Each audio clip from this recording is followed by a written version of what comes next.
창세기 50장 24절로부터 를 한번 우리 같이 읽어보시겠습니다. 그러고 나서 요셉은 이제 나는 세상을 떠나야 할 것 같다. 하지만 하나님께서는 너희들을 잘 보살펴 주실 것이다. 그래서 아브라함 할아버지와 이삭 할아버지 또 아버지 야곱에게 하나님께서 분명하게 약속하신 대로 이 땅을 떠나 너희에게 약속하신 땅으로 이끌어내실 것이다 하고 이스라엘 자손에게 말하였다. 그러면서 요셉은 이스라엘의 자손들에게 맹세를 시켰다. 나하고 약속하자. 하나님께서 너희들을 이 땅에서 이끌어내실 때 이 몸도 꼭 함께 데리고 가겠다고 말이다. 요셉은 세상을 떠났다. 그러자 사람들은 요셉의 몸에 향료와 향료를 넣어 미라로 만든 뒤 관에 넣었다. 아멘. 창세기의 긴 이야기는 놀랍게도 무슨 이야기로 끝을 맺고 있는가 하면 요셉의 유언인데 그 유언이라고 하는 게 내용이 뭐죠? 너희가 나중에 이 땅에서 나갈 때 뭘 가지고 가라? 내 유고를 가지고 가라. 자, 이렇게 맹세를 시키는 이야기가 나오고 있습니다. 사실 좀 의아스럽습니다. 요셉이 도대체 왜 이렇게 후손들에게 이걸 맹세를 시키고 있을까? 우리는 얼핏 생각 들기를 어떤 생각이 들어요? 어디에 묻히고 싶어서요? 고향에 묻히고 싶어서요. 수구초심이라고 그러는데 여우도 죽을 때는 어디를 향해서 죽는다고요?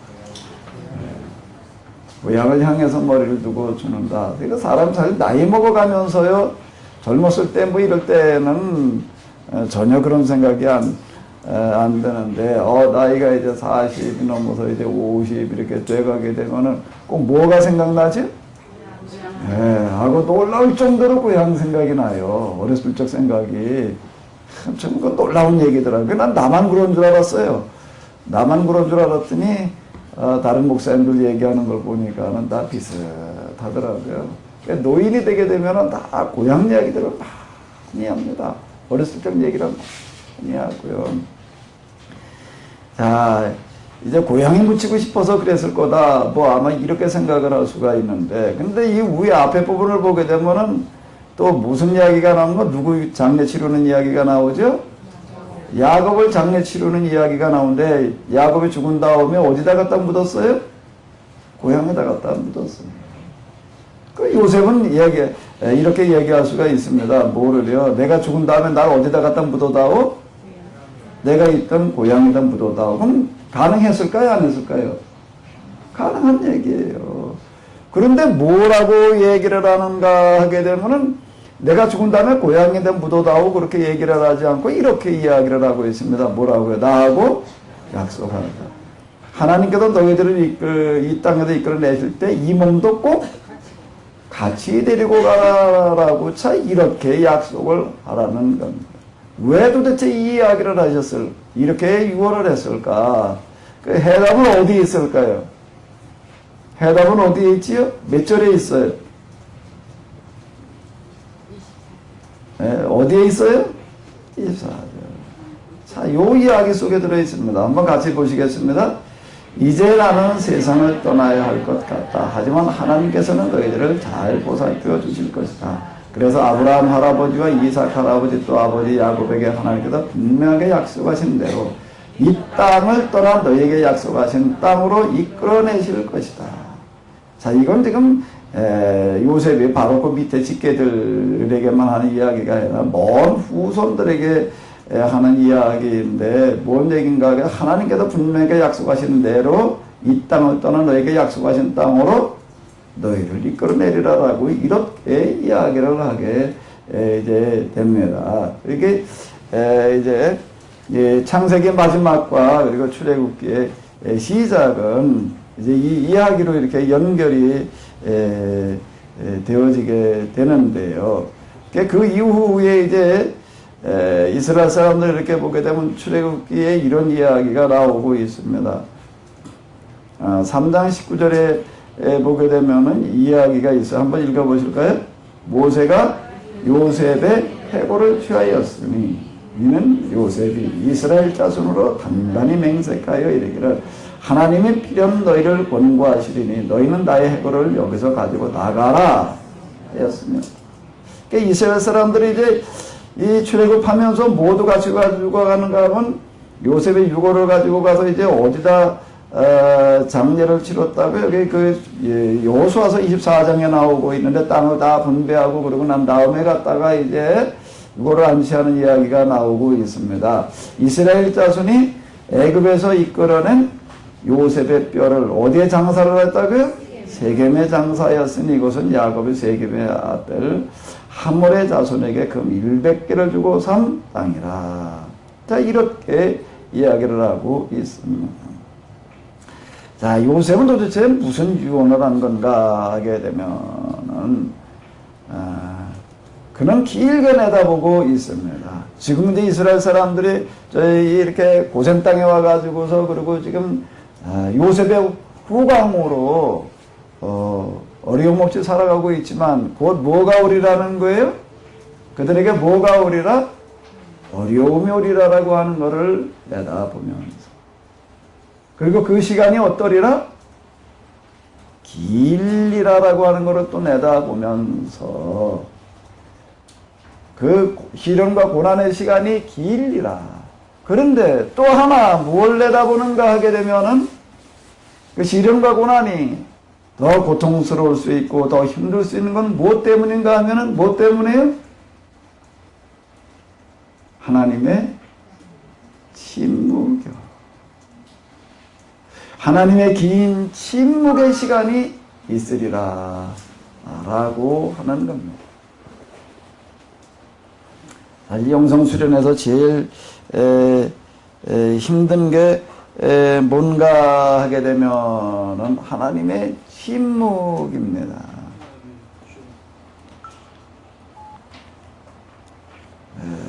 제가 하나님을 경험하던 과정을 이렇게 놓고 보게 되면 93년 이맘때인데요. 순환주간에 성경을 읽다가 가슴이 뜨거워지고 난 다음에 그 다음에 이제 기도로 이어졌는데 지금 여기 이제 여러 신비 체험들이 이제 있었습니다. 신비 체험을 제가 겪을 때는 어떤 생각이 들었는가 하면, 야, 곧 하나님께서 이제 크신 은혜를 베풀어 주어서 어떤 일이 시작되고 됐겠다라고 하는 어떤 그런 강한 확신이 이제 들어요.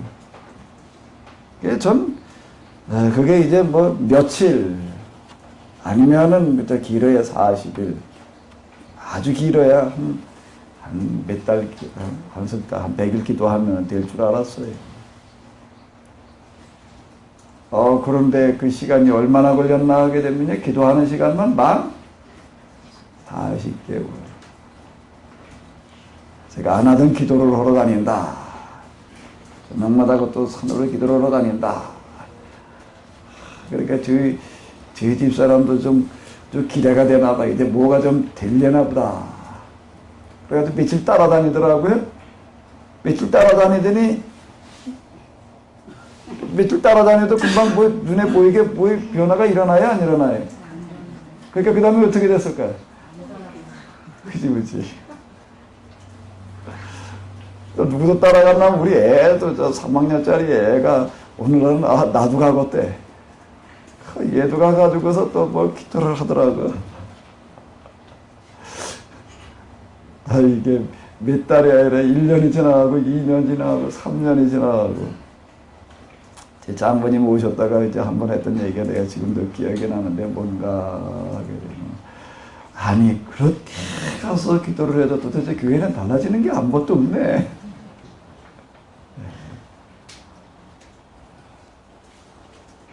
그리고 또 기도가 끝나고 난 다음에 이제 정리하는 시간이 또 제가 그 3부를 제일 먼저 정리를 했는데 기도하는 시간과 그 3부가 만들어지는 데까지 거의 10여 년이 걸렸어요. 그러고 나서 무슨 큰 수가 나는 줄 알았더니요. 큰 수가 나는 줄 알았더니 뭐가 시작이 되어졌는가 하면 세미나가 시작이 됐습니다. 저는 이런 방식으로 시작되어지리라고는 전혀 생각지 않았는데. 근데 그동안에 제일 힘들었던 게 뭔가 하게 되면은 하나님의 침묵이야. 좀 기다려라. 뭐 언제부터 어떻게 뭐 될 거다. 뭐 이런 얘기가 전혀 없으신. 전혀. 하나님의 침묵의 시간. 그 시간이 사실 제일 힘든 시간입니다. 제일 힘든 시간인데요. 여러 가지 정말 숨 막힐 것 같은 그런 어려움들이 계속 되어지는데 도대체 하나님은 아무런 이야기가 없으시다라고 하는 겁니다. 요셉은 뭘 하냐면 이게 유언하는 걸 보게 되면은요, 요셉은 이걸 너무나도 잘 알고 있구나. 그 후손들에게 이제 어떤 일들이 닥치리라라고 하는 것을 잘 알면서 그는 무엇을 하고 있는가 하게 되면은 이 하였음이었더라, 뭐 하였더라, 요셉의 자손의 기업이 되었더라 이런 얘기를 보게 되면 뒤에 가가지고서 이제 사람들이 요셉이 했던 이런 유언들을 기억하면서 써놓았던 것을 이렇게 볼 수가 있는데 이건 뭔 얘기인가 하면 요셉은 죽으면서 그러니까 결국 뭐 한 거지요? 시신, 기증신. 하나의 증거물로다가 내놓는 거예요. 무슨 증거물이에요? 여기 이런 얘기를 하고 있습니다.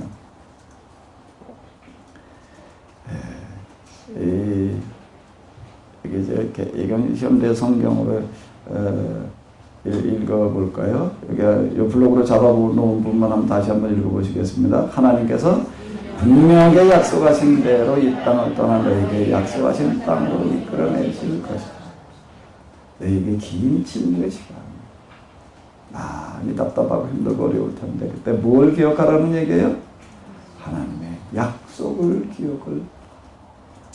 하나님께서는 틀림없이 그 약속을 이루어 주실 것이다. 그래서 뭘 남겨놓았다고요? 그의 유언을, 시신은 미라로 만들어가지고 보존시켜 놓는 거야. 그애는 너희는 내 유고를 보면서 기억을 해라. 뭐를 기억을 하라? 하나님의 약속은 반드시 이루어지리라. 반드시 이루어지리라. 이걸 기억을 해라.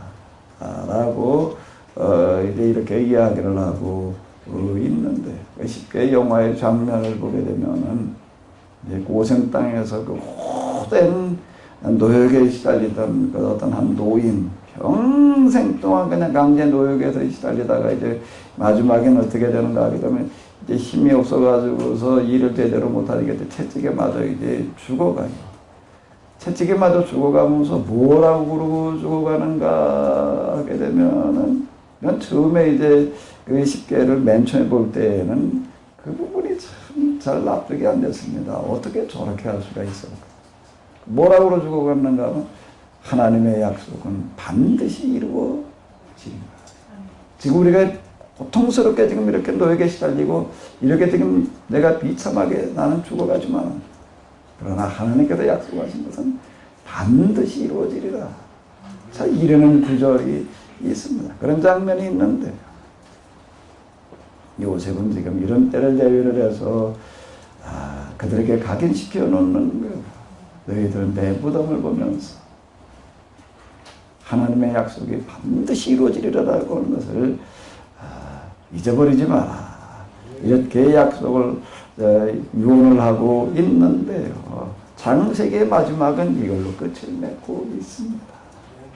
이 이야기는 동시에 지금 우리를 향해서 똑같이 하시는 이야기인 줄로 믿습니다. 뭐 하나님의 약속은 누구를 향한? 우리를 향한, 나를 향한 하나님의 약속은 틀림없이 이루어지는 줄로 믿습니다. 시간이 좀 더디더라도요, 더딘 것 같더라도요, 전혀 우리 낙심하지 말고요, 소망을 가지시기 바랍니다. 하나님의 약속은 우리 모두에게 영원한 소망이 되는 줄로 믿습니다. 그러니까 창세기의 마지막은 뭘로 마무리가 된다고요? 약속과 그리고 뭐요? 소망. 하나님의 약속을 굳게 믿어라. 틀림없이 그 약속은 이루어지리라. 강제 노역에 시달리다가 이제 지쳐가지고 이 노동력이 떨어지자 매맞아 죽어가면서도 그러는 거예요. 그래도 하나님의 약속은 틀림없이 이루어지리라. 자, 이제 그러면 출애굽기로 넘어가 보도록 하겠습니다. 출애굽기로 넘어가 보게 되면은 이스라엘 사람들이 고통당하는 그런 이야기가 이제 쭈루루 나오고 있는데,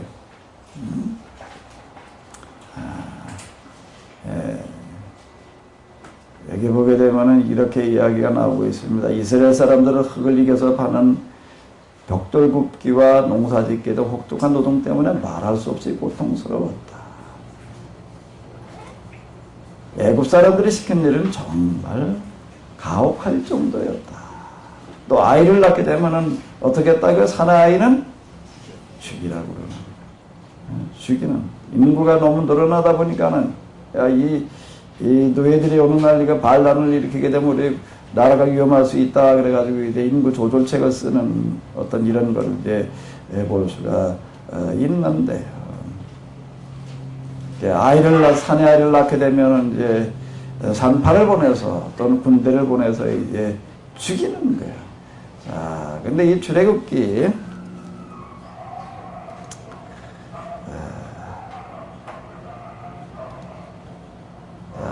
이 출애굽기를 이제 두 번에 걸쳐 가지고 우리가 좀 살펴보도록 하겠습니다. 출애굽기 내용을 두 번에 다 본다는 건 뭐 사실 어렵고요. 전체적인 내용과 그 흐름을 한번 성격을 좀 짚어보도록 하겠는데요. 이제 이야기에서 뭘로 넘어가는가 하게 되면 이야기 율법에서 이제 규범 율법으로, 성문 율법으로 넘어가는 어떤 이런 거를 볼 수가 있는데, 출애굽기도 다루고 있는 것은 애굽의 노예 생활로부터 탈출하는 이야기. 그리고 이제 어디에 이르는 거죠? 시내산에 이르러서 하나님과 계약을 맺는 거예요. 그리고 율법을 실천하는 이야기도 성막 만드는 이야기가 이제 되겠는데요. 애굽의 노예 생활이 1장에 다루어지고 있고요. 애굽은 노예 생활, 그리고 이제 출애굽 그런 이야기들. 출애굽에서 시내산에 도착하는 이야기가 이제 18장까지, 그리고 이제 계약을 체결하는 이야기가 24장까지, 그리고 이제 또 뭐 하는 이야기요? 마지막 부분에 성막을 만드는 이야기가 25장에서 40장. 여기 보게 되면 성막 만드는 이야기가 놀랍게도 길게 나오고 있습니다. 25장에서 몇 장까지요? 40장까지 16장을 다루고 있는데, 이건 뭘 얘기를 하는가 하면 그만큼 이게 어떻다는 얘기예요? 중요하다. 성막을 만드는 게 그만큼 중요하다. 계약을 체결하는 이야기는 19장에서 24장까지 5장입니다. 이게 16장. 그러니까 제일 길게 다루어지고 있는 것을 이제 이렇게 볼 수가 있는데요. 여기서 이제 이스라엘 공동체, 신앙 공동체, 하나님 나라를 보여주는 공동체가 만들어지는 그런 이야기가 이제 되겠습니다.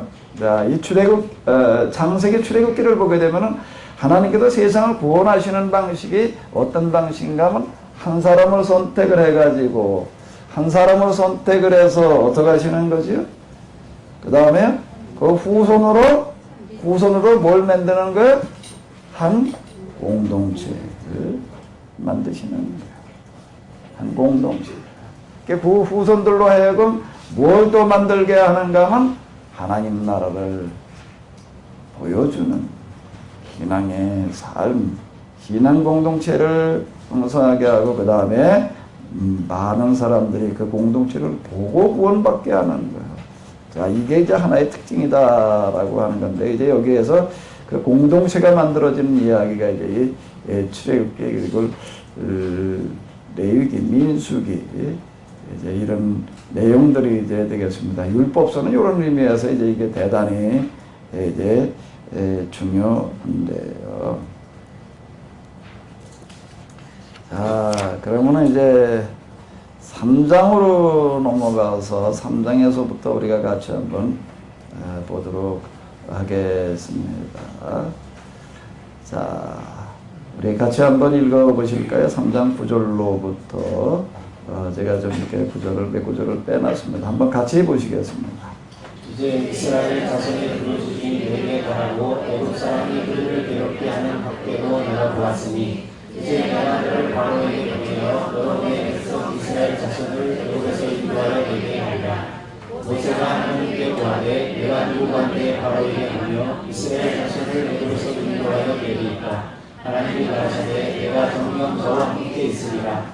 내가 백성을 애굽에서 인도하여 낸 후에 너희가 이 산에서 하나님을 섬기리니 이것이 내가 너를 보낸 증거이라. 여호와께서 그에게 이르시되 내 손에 있는 것이 무엇이냐. 그가 가로되 지팡이니이다. 여호와께서 가라사대 그것을 땅에 던지라.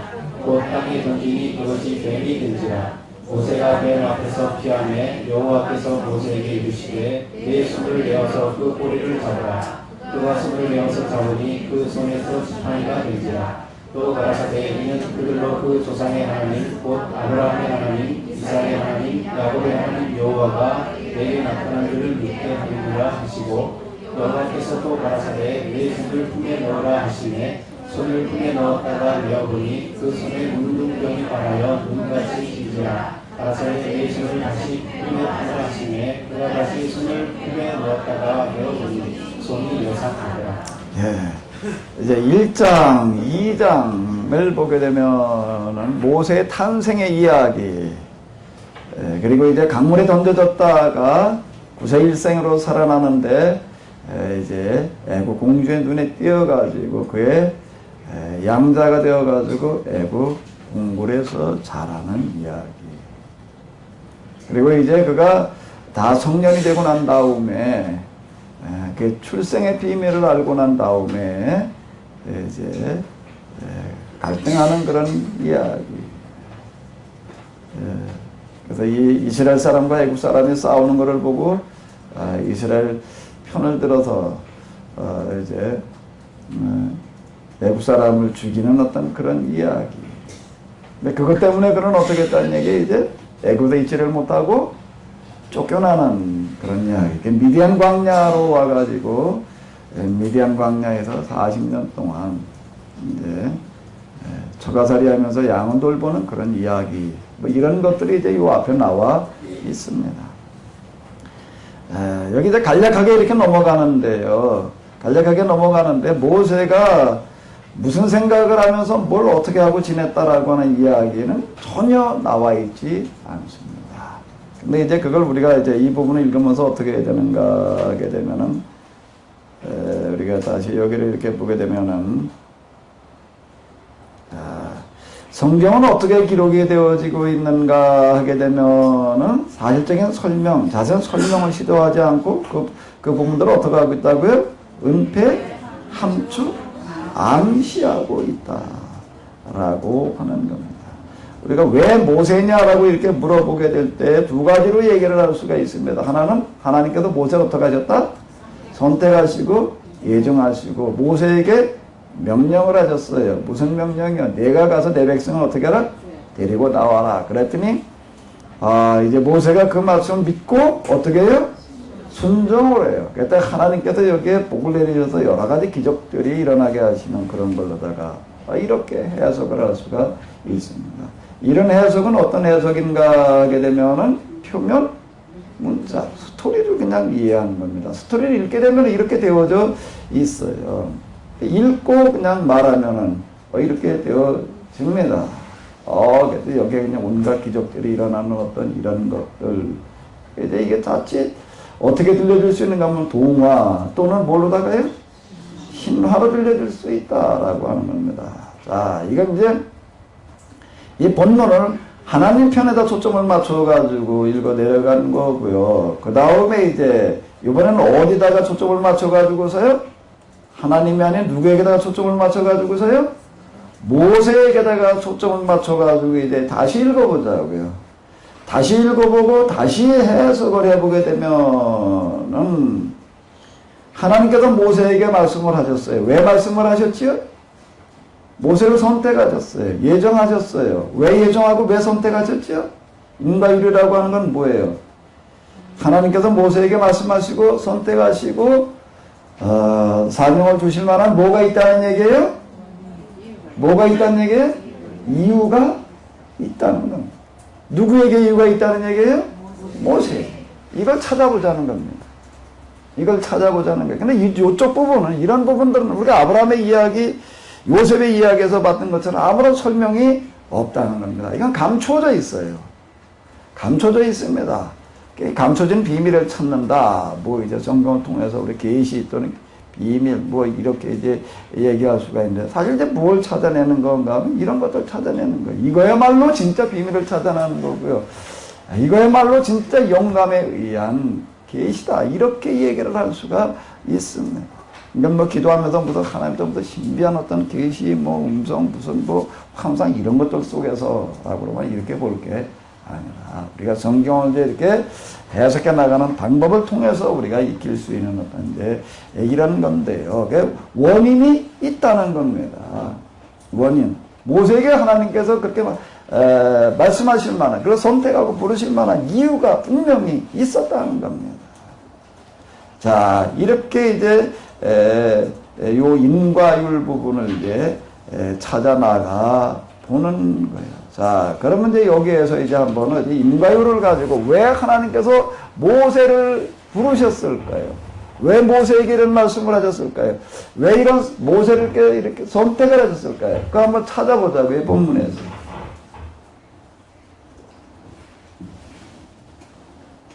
왜 하나님께서 모세를 선택하셨을까요? 여기에 대한 설명이 있어요, 없어요? 없어요. 그 전 이야기를 우리가 같이 이렇게 놓고 본다라고 하게 되면, 그냥 모세는 어떻게 했다는 거예요? 미디안 제사장인 장인 누구요? 이들의 양떼를 이끌고 빈들 서쪽으로 가다가 하나님의 산인 호렙, 하나님의 산인 호렙이라고 하는 건 미디안이 이제 에서의 후손들이기 때문에 그들도 하나님을 믿고 있었다라는 얘기고, 그들은 이 산을 하나님의 산으로 불렀다라고 하는 이야기가 되겠는데, 그때 하나님의 천사가 떨기나무 불꽃으로 모세에게 나타나서 이제 떨기나무에 이제 불을 붙여 놓는 거예요. 모세가 보니까는 나무에 불이 붙어 있기는 한데 연기도 없고 사그러지지를 않는 거예요. 하도 이상해서 가까이 가서 도대체 이게 어떻게 된 건가 내가 좀 자세히 봐야 되겠다 그러고 어쨌든 나무가 타지 않을까, 그 물꽃 속에서 부르시는 거예요. 자, 왜 도대체 모세에게 이렇게 얘기를 하셨을까? 왜 그를 선택하셨을까요? 그 이야기가 어디에 들어있지요?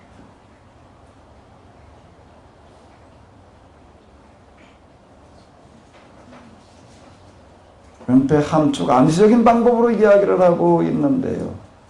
어디에 그 이야기가 들어있을까요?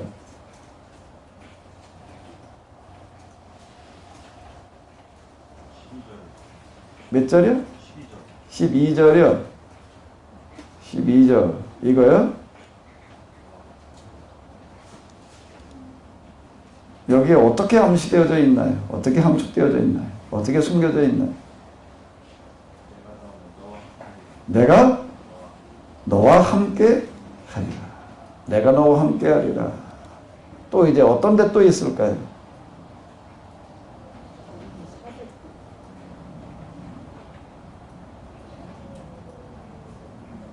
자, 이제 우리가 성경을 아브라함의 하나님, 이삭의 하나님, 야곱의 하나님 이 이야기요?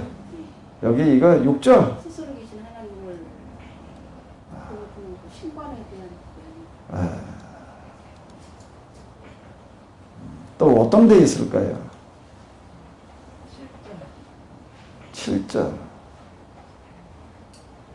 7절. 나는 애굽에서 내 백성이 얼마나 고통당하고 있는지를 분명히 보았다. 또 강제 노동을 시키는 자들 때문에 울부짖는 소리도 다 들었다. 그래도 그들의 고난이 얼마나 뼛속 깊이 사무치는지를 분명히, 여기에 뭐가 암시되어 있죠? 뭐가 함축되어 있고 뭐가 감춰져 있죠?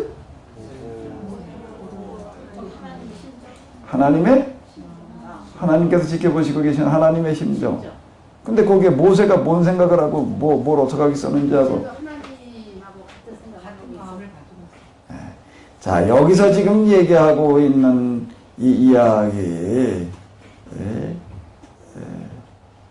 얘가 뭔가 하게 되면 이렇게 얘기, 이제 내가 여기 8절에 보게 되면 이런 이야기가 나오고 있습니다. 이제 내가 어떡하리라? 내려가리라. 내가 어떡하리라?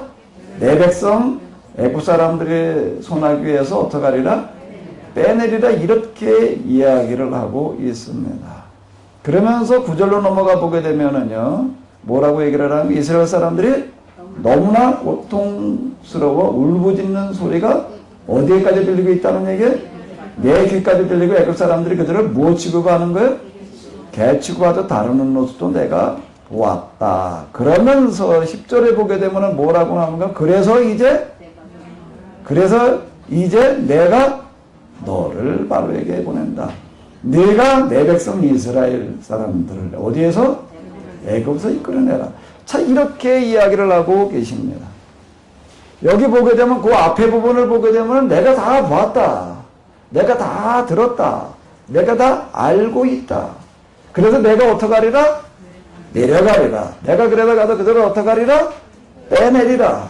그래서 내가 이제 족과 꿀이는 아름다운 땅으로 내가 그들을 이끌어가리라라고 이렇게 얘기를 하시는데, 그게 8절까, 9절까지예요. 9절까지인데 10절에서는 뭐라고 얘기를 하고 계시는가 하면은, 여기서 아무런 설명 없이 뭐라고 얘기를 하는가 하면, 그래서 이제 내가 누구를요? 너를 보낸다. 누가 이끌어내라는 얘기? 네가 이끌어내라. 자, 여기서 이제 하나님과 모세가 일치되어지고 있는 것을 볼 수가 있습니다. 내가 봤다, 내가 들었다, 내가 알고 있다. 그래서 내가 그들을 이제 내가 내려가서 이끌어내겠다. 그런데 10절로 넘어가게 되면 누구에게요? 네가 가서 어떻게 하라? 네가 내 백성들을 이끌어내라. 자, 이런 대전환 속에서 우리는 뭐를 찾아내게 되는가 하게 되면은, 모세가 그동안에 이 미디안 광야에 그렇게 잘하는 데를 이제 몇 년을 지내게 되지요? 40년. 뭘 하면서요? 그는 그 이전엔 뭐였는데요?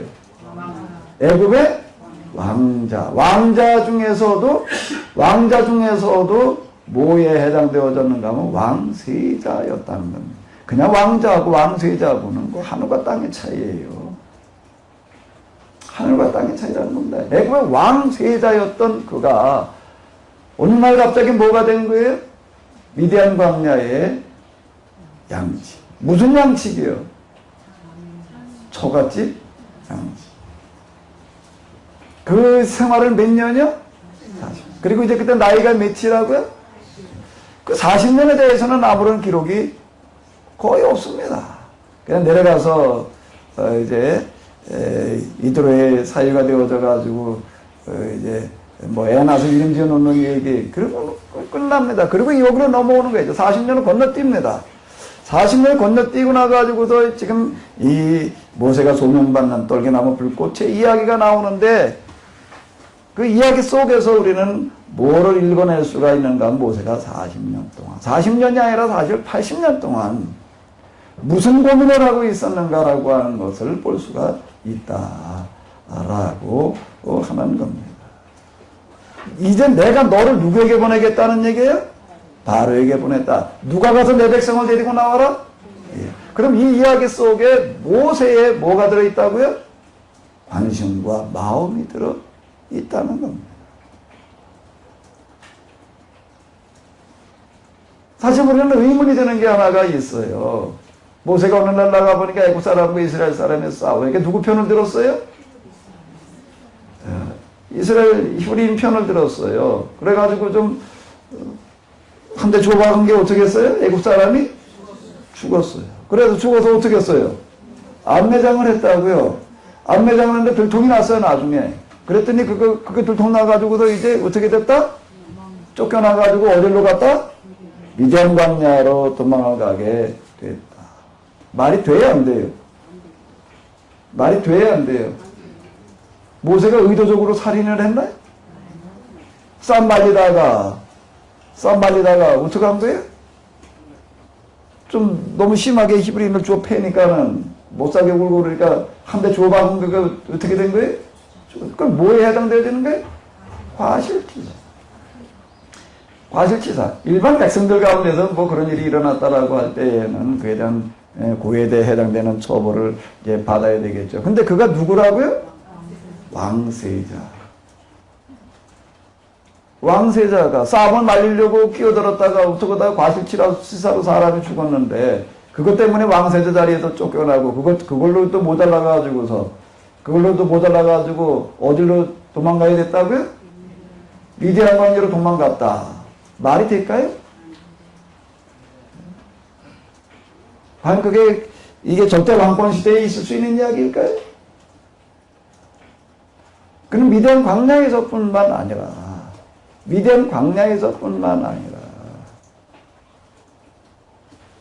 그러니까 애굽에서 왕세자로 있는 동안에도 어떤 마음과 어떤 생각을 가지고 지냈느냐라고 하는 것을 잘 알 수가 있어요. 어떤 마음과 어떤 생각을 가지고 지냈다는 얘기예요?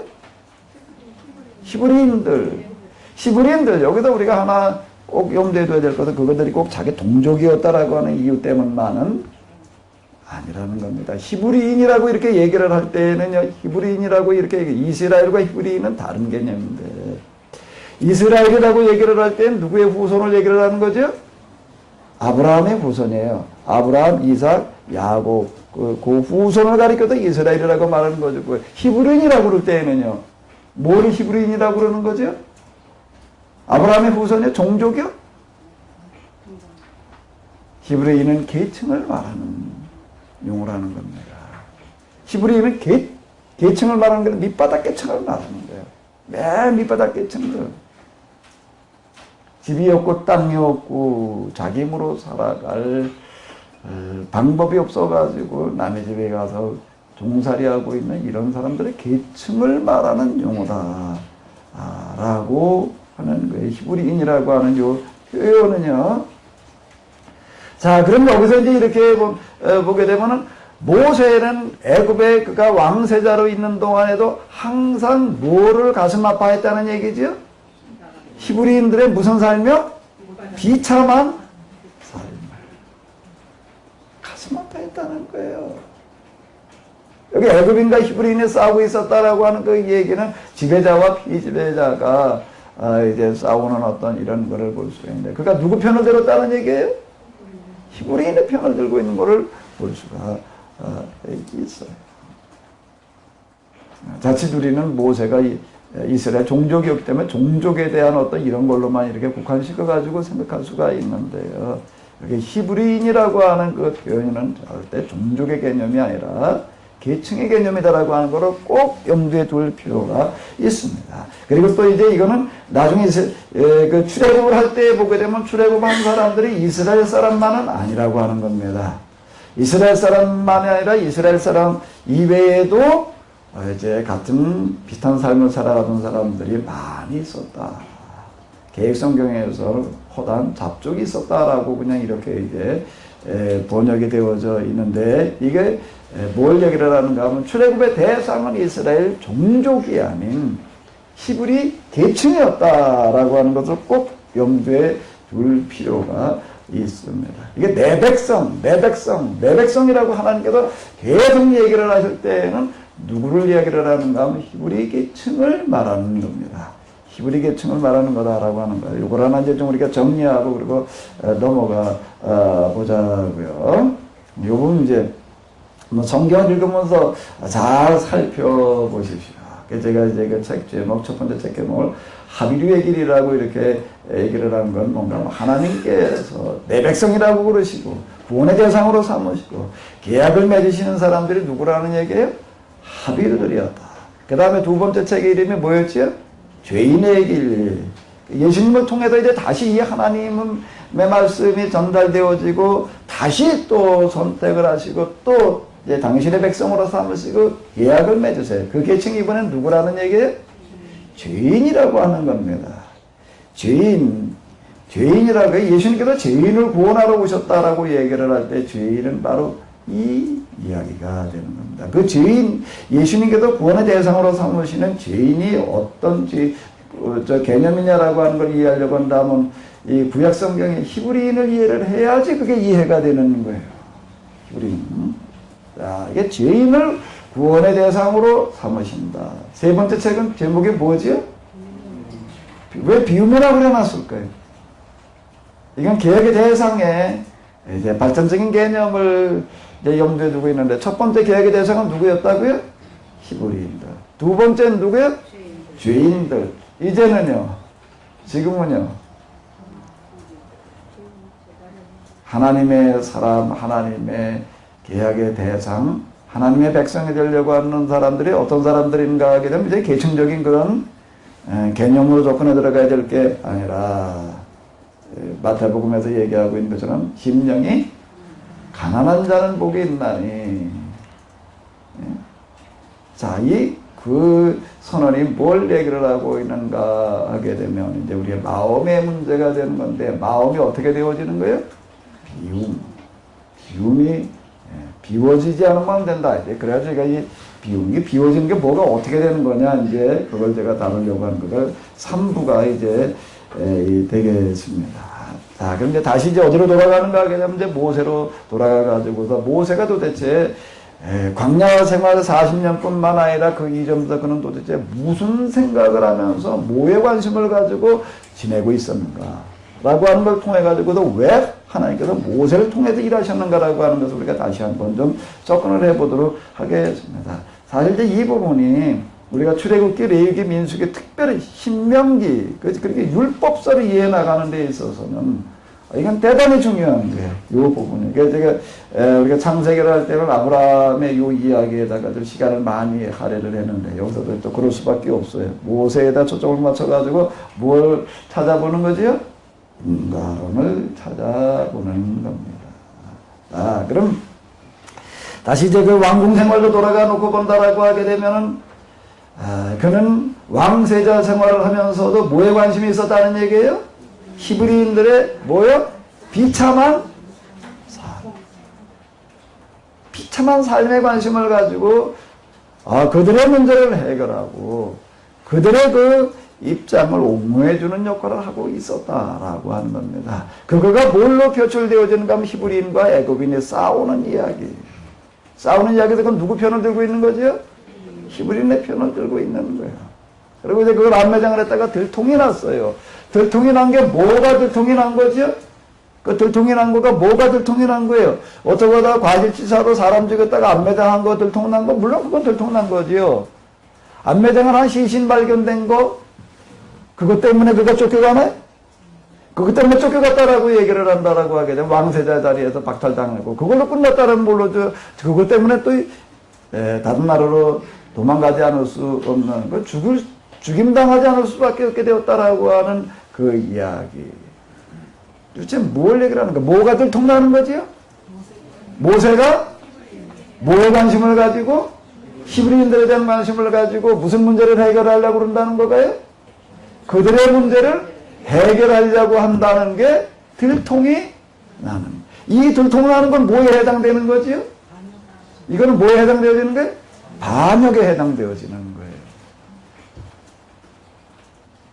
반역에 해당되어지는 거예요. 이 부분은요. 왜? 그 나라 왕조의 정책인데 뭐를요? 히브리인들을 뭐로 삼아가지고서요? 노예로 삼아가지고 부리는 거가 그 왕의 정책이에요. 근데 이게 거기에 약한 수정을 가하는 정도가 아니라 그걸 완전히 뒤집어 엎어놓는, 이거는 뭐에 해당되어지는가 하게 되면은 반역에 해당되어지는 겁니다. 그럼 그 시체가 즉 안매장한 것이 들통이 났다라고 하는 얘기 속에 담겨져 있는 거예요. 그건 문자예요. 표면이에요. 거기에 담겨져 있는 이면은 뭔가 하게 되면 그는 반역이 들통이 났다라고 하는 거예요. 그 왕세자에 올라갈 자가 이러고 있으니까 도저히 이건 용납될 수 있는 일이 아닙니다. 왕세자 자리에도 왕세자 자리에도 쫓겨나도 왕세자 자격이 박탈당하는 걸로 끝나야 될 이야기가 아니라, 그는 어떻게 될 자죠? 반역죄이기 때문에 살려둬서는 안 될 자가 되었다. 왜? 이게 왕세자 자리에 있던 자가 또 그런 역할을 했기 때문에 거기 살아있게 되면 살아있다라고 그 자체가 구심점 역할을 할 수 있기 때문에, 그래서 그는 미디안 광야로 도망을 갈 수 수밖에 없었다. 라고 하는 겁니다. 그러니까 이쪽 미디아 광야에 가가지고서 이제 이 베두인의 삶을 살아가게 됩니다. 미디안 광야의 목동의 삶인데요. 이제 성지순례를 가보게 되면 이 시내산을 이제 등반하는 일이 이제 있는데, 시내산 등반할 때 보게 되면 꼭 언제 출발을 하는가 하게 되면 새벽에 출발을 해요. 한 2시쯤 일어나가지고서 이제 차를 타고 이제 시내산 밑에까지 이제 가요. 가가지고서는 뭘 타고 올라가죠? 갔다 오신 분들? 낙인 타고 올라가요? 걸어서요? 낙타를 타더라고요. 낙타를 타는데 꼼꼼한 밤중에 그냥 낙타를 타고 이렇게 올라가요. 올라가는데 꼼꼼하니까 처음엔 잘 안 보였는데 이제 나중에 비탈게 올라갈 때 보니까 벼랑을요. 벼랑을 그냥 이게 낙타가 이제 지나가는 거야. 이게 뭐 낙타가 바람을 삐끗하면 그냥 나무 떨어지기로 굴러 떨어지고 그런 벼랑을 좀 올라가더라고요. 근데 제가 이걸 타면서 아주 제일 힘들었던 부분은 뭔가 하게 되면 그 뒤에 안장을 이렇게 만들어 놨어요. 사람 올라앉게끔 해놨는데. 근데 이게 얼마나 좁은지요. 얼마나 좁은지 제가 그렇게 뚱뚱한 편이 아닌데 이게 겨우 꼭 끼워요.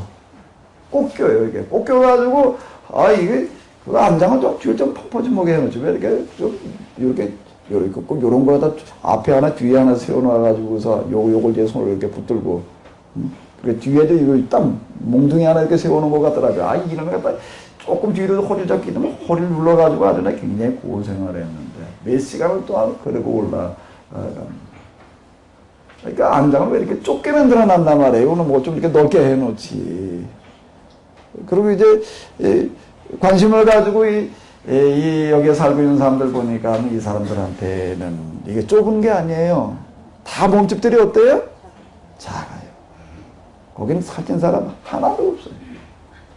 지금도 그들은 그렇게 살아갑니다. 정말 몸집이 작아요. 왜 작은가 하게 되면 왜 작을까요? 환경이 그만큼 어때요? 이스라엘의 베두인들 그 돌보는 거 어떤 것이 TV에서 한번 보여주는 거를 이렇게 봤는데 이스라엘 정부에서 뭘 해주는가 하게 되면 이 사람들한테 신발을 갖다 주었어요. 신발을 갖다 주고 이제 신발 좀 신고 살아라. 다 지금도 뭘 어떻게 하고 살기 때문에 맨발로 사는 거예요. 신발을 신고 살아라. 그리고 신발을 갖다가 다 무료로다가 나눠줬는데 얼마 지나간다고 보니까 딱 오쳐가고 있다는 거예요. 신발을 벗어버리고. 왜? 다 헤어져서요? 멀쩡한데도 신발 안 신고 맨발로 살아가다. 자, 그러고 있어요. 지금도. 어쨌든. 정말 덩치가 작고 여기는 무슨 목욕문화 이런 거고 상관없는 거예요. 상관없는 어떤 그런 아주 가장 열악한 환경을 말하는 겁니다. 이 미디안 광야에 지금 그가 양을 치는 일을 여기서 이렇게 보게 되면은 이제 이 이야기는요. 이대로 모세는 미디안 제사장인 장인 이들의 양떼를 이끌고 빈들 서쪽으로 가다가 하나님의 산인 호렙산에 다다랐다. 여기 갔다 오다 보니까 정말로 그 양떼를 기르는 어떤 그런 모습이 있더라고요. 가까이 가서 제가 봤습니다. 도대체 여기서 양을 어떻게 기르나. 제일 의아한 거냐, 아무리 불러봐도 양들이 먹을 풀이 없어요. 근데 양들이 거기서 뭘 뜯어먹어요. 뭘 뜯어먹나 하고 가까이 가서 이렇게 보니까 우리 지금 여기 밖에 나가게 되면 이제 4월 중순이 되니까 뭐가 돋아나고 있죠? 잔디요. 잔디. 거기 가보니까요, 정말로 풀이 있는데 어느 정도 크긴가 하면 지금 저기 이따가 한번 밖에 나가서 좀 자세히 보십시오. 저 정도 크기예요. 그러니까 멀리서는 보이지도 않아요. 돌에 가려가지고서요. 그것도 이렇게 돌 틈 속에 딱 조만해. 그걸 뜯어먹고 있습니다. 그걸. 아무리 와도 풀이 없는 것 같은데 그런 거를 지금 여긴 뭐 우리 여기 잔디끼리 쭉 걸려 있죠. 그건 그게 아니에요. 그 몇 개씩 난 거 그걸 뜯어먹고 그러고 있는 거. 그게 태양열이 얼마나 뜨거운지 누가 양을 몰고 나왔나 하고 눈여겨봤더니 20대 초반에 한 여자아이가 양떼를 몰고 나와가지고서 그러고 거기 지키고 앉아 있어요. 무척 뭐 양산이 있는 것도 아니고 하도 뜨거우니까 무슨 초원을 갖다가 이렇게 위에 머리 위에다 이렇게 가리고 그러고 앉아가지고 있는 거를 보면서 야, 여기서 양을 치면서 살아간다는 게 이런 삶을 말하는 거구나. 생각보다 이건 굉장히 열악하고 어려운 삶을 말하는. 이제 모세는 지금 이 삶을 살아가는 겁니다. 그 삶을 지금 몇 년을 살아간 거죠? 그 40년 그 삶을 살아가면서 그는 도대체 무슨 생각을 하고 있었는가? 우리가 그런 환경에 처해진다면 제일 먼저 뭘 생각하게 될까요? 뭐가 생각날 것 같아요? 애굽에서의 화려했던 무슨 삶이요? 왕세자. 그리고 어쩌면 지금쯤 내가 이제 바로가 되었을 텐데 이런 생각이었겠지. 애분해서 간 거야. 근데 내가 어떡하다 그래 여기 와가지고서 이래야 되는.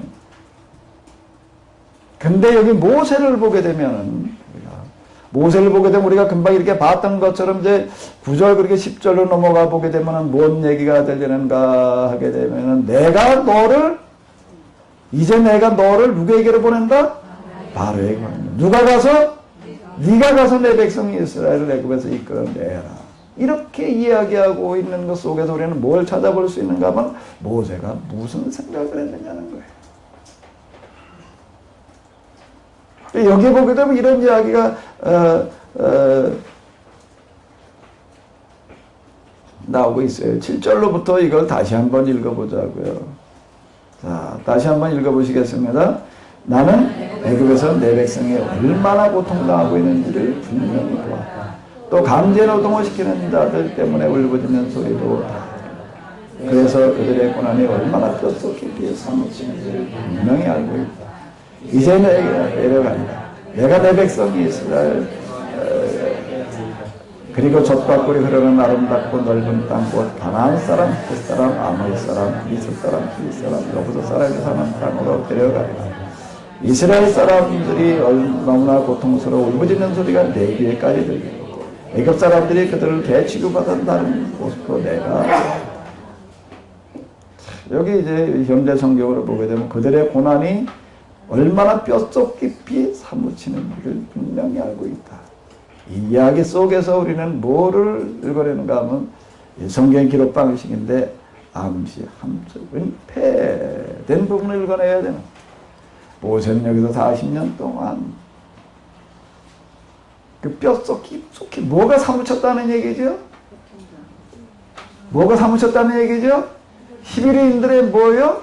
고통이 그게 가슴 속에 어디까지요? 뼛속 깊이까지 사무치고 있었다. 라고 하나님께서 만들어 놓으신 세상의 원리와 이치를 보게 되면 뭔가 하면 끼리끼리 모이는 거예요. 끼리끼리 모이는 겁니다. 바닷속에 사는 거, 고기들 사는 걸 보게 되면 뭐가 있냐면 멸치가 뭐가 있나, 멸치가 어떻게 살지요? 따로따로 사나요? 어떻게 살아요? 때를 이루어가지고 살아갑니다. 고등어는 어떻게 살아가나요? 때를 이루어가지고 살아가요. 오징어는요? 때를 이루어가지고 살아갑니다. 요즘 선망, 즉 배를 가지고서 이제 고등어 뭐 이제 따랑아 이런 거 잡는 분 얘기하는 거 이렇게 들어보게 되면은 거기 어뢰장이라고 하는 사람인데 어뢰장은 뭘 하는 사람인가 하게 되면 고깃대가 있는 데를 찾아내는 역할을 하는 사람이에요. 그 어뢰장 연동이 엄청 세더라고요. 1년에 몇 억이래요. 뭐 배 몇 척을 가지고 이제 나가가지고 고기를 잡는데 뭐 다랑어인가를 잡아가지고서 어떤 선단에서는 한 번 가서 그물 한 번 내려다 들어 올려가지고서 얼마치를 들어 올려는가 하면 7억 원어치를 잡았대요.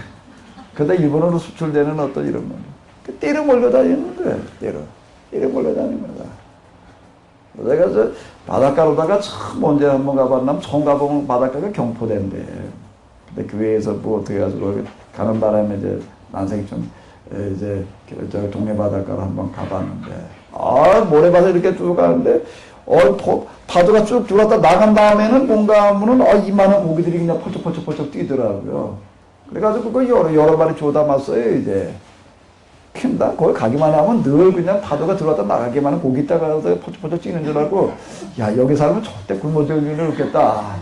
그 다음에 가가지고 또 바닷가 나가면 아무리 찾아봐도 안 보여요. 그래서 이제 물어봤어요. 내가 그 예전에 여기 왔을 때 그 고기들이 이만한 놈들이 이렇게 펄쩍펄쩍 뛰던데 그게 어떻게 된 거냐. 그리고 거기서 그 문어잡이 하는 분한테 이렇게 물어봤더니 뭔가 하면 그게 멸치대인데 이렇게 떼를 몰려다니다가 어디까지 왔나 하게 되면 이제 쫓겨가지고 그 바닷가까지 왔다가 이제 일어난 어떤 그런 거다. 이따금 그런 일이 있대요. 바다에 사는 고기들도 그렇고요. 또 땅에 살아가고 있는 나무들도 보게 되면 어떻게 되는가 하게 되면 나무들이 저 살고 싶은데 아무 데나 막 사는 것 같지만 어떻게 해요? 끼리끼리 모여 삽니다. 그러니까 지리산에 가게 되면은 뭐가 있죠? 철쭉제가 있어요. 철쭉제 있고 지리산에 철쭉 누가 심었나요? 누가 심었어요? 지리산에 철쭉만 누가 갖다 심어놨어요? 거기가 보게 되면 그냥 가면 쫙 뭐만 펴있지요? 철쭉만. 그거 누가 심어놨어요? 하나님께서 심어놓으셨지. 하나님의 복, 끼리끼리예요, 이게. 끼리끼리.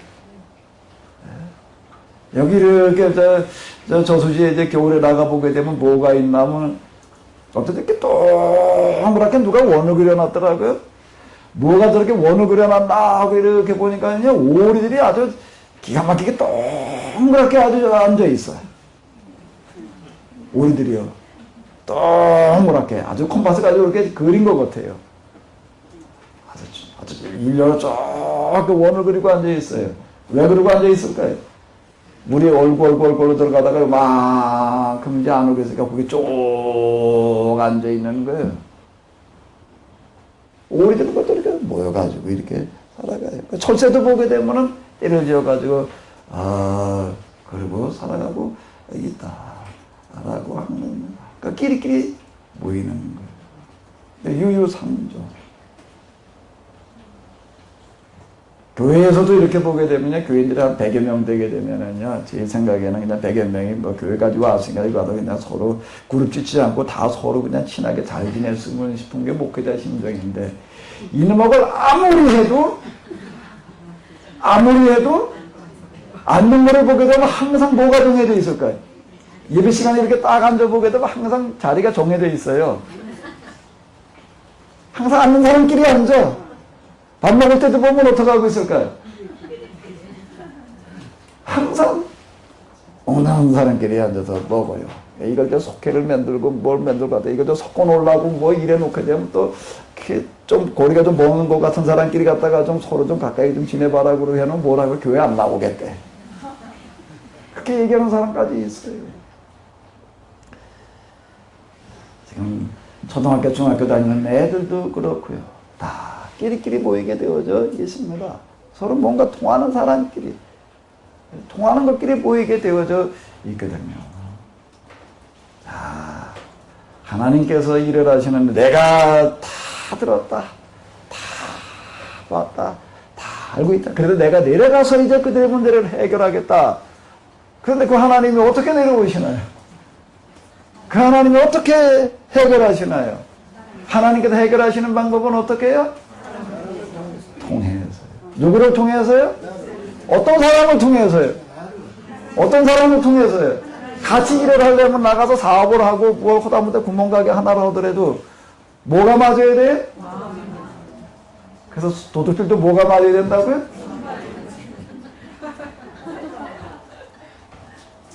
의사도 수술하는 거 이렇게 보게 되면 의사하고 간호사하고 뭐가 잘 맞을까요?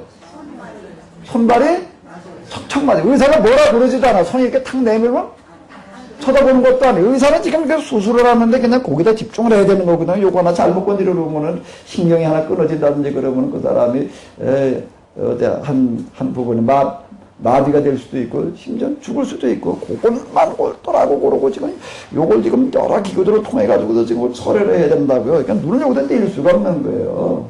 어쩔 수 없어. 여기다 집중을 하고 그냥 그 다음에 이제 요걸 이렇게 짤 때는 칼로다가 그 다음에 뭐 이렇게 꼬맬 때 뭐 가위로 여러 가지가 이게 이제 필요하다고요. 바늘이, 실이. 그러면 이렇게 탁 어떻게 하는 거 여기다 눈을 떼지 못하고 어떻게 손만 탁 내밀어. 그래 간호사가 어떻게 할까요? 탁 주어요. 뭘 줘요?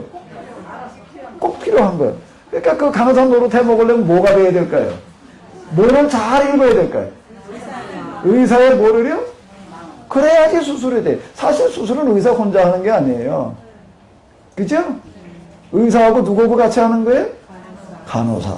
또 같이 하는 거예요, 사실. 그죠? 이게 탁탁. 근데 그걸 보면서 참 신기하다. 어떻게 저렇게 될까? 여러 간호사들이 있는데 그 중에도 이걸 잘하는 사람이 우수한 간호사가 되는 거예요. 술진애들 이렇게 탁 이번에 뭐가 필요하다 이나 탁탁탁탁 갖다 탁 집어주고 또 딱 뭐 처리를 해 줘야지 얘기가 되는 거죠. 자, 도둑질을 해 먹을래도 뭐가 맞아야 된다고요? 수술을 할래도 뭐가 맞아야 되고요? 동물들이 나가서도 사냥하는 거를 보니까는요, 혼자 나가서 단독으로 사냥하는 것도 있지만 사자라든지 어떤 치타 이런 거 동물에 대해서 사냥하는 걸 보게 되면 어떻게 사냥을 할까요? 어떻게 사냐? 두세 마리가 나가가지고도 어떻게 하죠? 서로 하나는 지키고 있고 하나는 어떻게 하죠? 몰고 하나는 또 뭐하고? 바람 잡고 하나는 또 가서 물. 자, 이게 다 맞아야 되더라고요. 근데 그 중에 하나가 이게 스트르게 되면은 또 치는 거예요.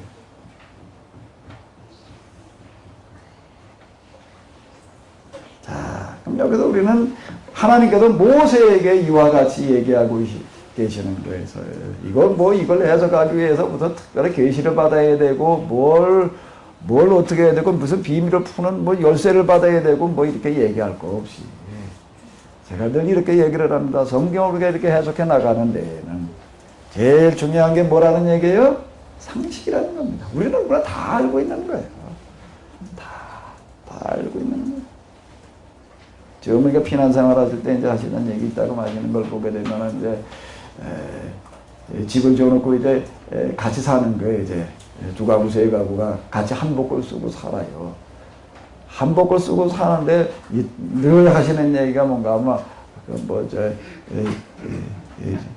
나도 내가 지금도 기억이 나. 두배의 엄마가 있었대. 두배의 엄마. 두배의 이름이 왜 이름이 두배인가요? 두병이야 이게. 두병인데 이름을 이제 그냥 두배이 그랬어요. 두배의 엄마하고는 그냥 같은 복을 쓰려면 엄청 힘들더라. 아침에 나가보면 이거저거 다 없어지고 그냥. 한 번에 엿을 구웠는데 엿은 합이 다 되는 게 아니거든요. 쪼리다가 이제 그리고 들어자고도 아침에 나가보니까 엿이 꽤 확 줄었더래. 이게 어떻게 된 건가 하고 보니까는 누가 퍼간 것 같아. 이걸 누가 퍼갔나 하고 보니까 엿이 이렇게 똘똘똘 떨어져 있더래. 이게 똘똘 퍼가지고서 그냥 이걸 밑에 맞추지 않고 그냥 간 것 같아.